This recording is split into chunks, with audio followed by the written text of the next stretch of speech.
And welcome to the another digital class of Hindi language for third standard। बच्चों, आज हम आपके तीसरे पार्ट में मात्राओं के बारे में बताएंगे। स्टूडेंट, जैसे कि हमने आपको आपकी पिछली वीडियो में वर्णमाला में बताया था कि वर्णमाला में 11 हमारे स्वर होते हैं। उन स्वरों का प्रयोग हम व्यंजनों के साथ मिलकर करते हैं। बच्चों, उन स्वरों का प्रयोग करने के लिए जिन चिन्हों का हम प्रयोग करते हैं उन चिन्हों को हम मात्रा कहते हैं।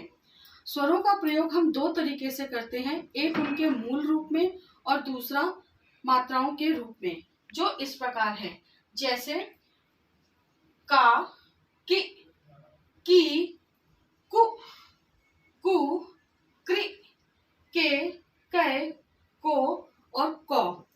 बच्चों, ये सभी जो स्वरों की जो मात्राएं हैं, इन स्वरों की अपनी अलग मात्राएं होती हैं। और दूसरा कि जब हम इन्हें व्यंजनों के साथ में प्रयोग करते हैं तो कुछ मात्राएं व्यंजनों के ऊपर लगती हैं, कुछ आगे लगती हैं, कुछ पीछे लगती हैं और कुछ नीचे भी लगती हैं। हमारे जो व्यंजन है उसमें र एक ऐसा व्यंजन है जिसमें ऊ की मात्रा जो है वो उसके पेट में से लगती है, चाहे वो छोटे ऊ की हो या बड़े ऊ की।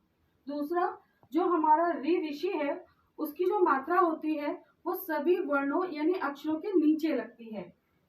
तीसरा, अ की कोई मात्रा नहीं होती है, ये सभी व्यंजनों में पहले से ही मिला हुआ होता है। स्टूडेंट्स, जब हम स्वरों की मात्राओं का प्रयोग सीख जाते हैं तब व्यंजनों के साथ मिलकर हम कुछ शब्द बनाना सीखते हैं, अर्थात वर्णों का मेल जो है वो शब्द बनाता है। लेकिन ये बहुत जरूरी है शब्द बनाने के लिए कि प्रत्येक वर्ण सही जगह पर होना चाहिए। अगर वह सही जगह पर नहीं है तो उसका कोई अर्थ नहीं निकलेगा। जैसे कि यहाँ पर मैंने लिखा है मरग, मरग यानी कोई इसका अर्थ नहीं होता है, तो ये शब्द जो है वो हमारे लिए व्यर्थ है। लेकिन अगर इसी शब्द को हम कुछ इस प्रकार लिखें, म प्लस ग प्लस र यानी मगर,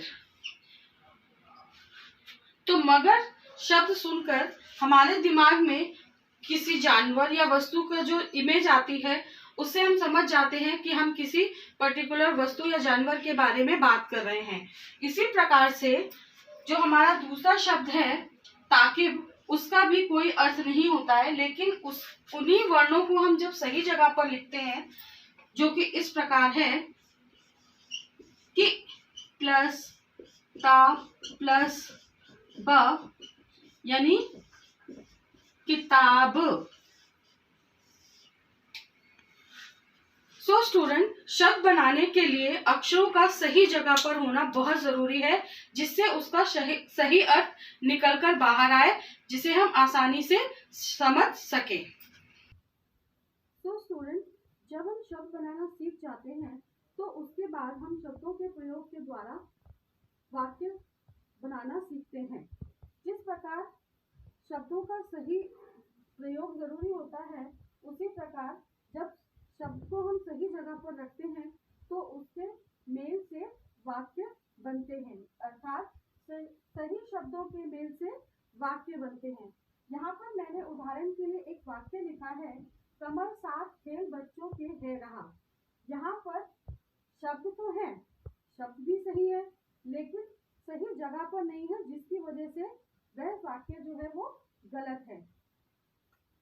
अब हम इन शब्दों को सही जगह पर लिखेंगे तो जो हमारा वाक्य बनेगा वो कुछ इस प्रकार होगा,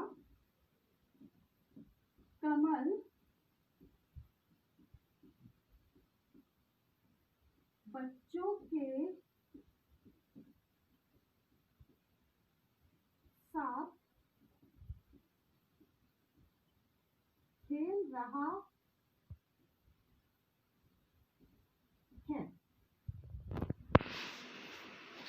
स्टूडेंट, ये बहुत जरूरी होता है भाषा में कि हम शब्दों और को सही जगह पर रखना और लिखना सीखें।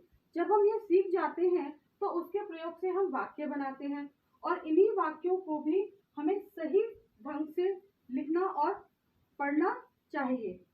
स्टूडेंट्स, इस पाठ से अगर आपको कोई भी समस्या हो तो आप कल प्रातः 8 बजे से प्रातः 9:30 बजे तक मुझसे पूछ सकते हैं।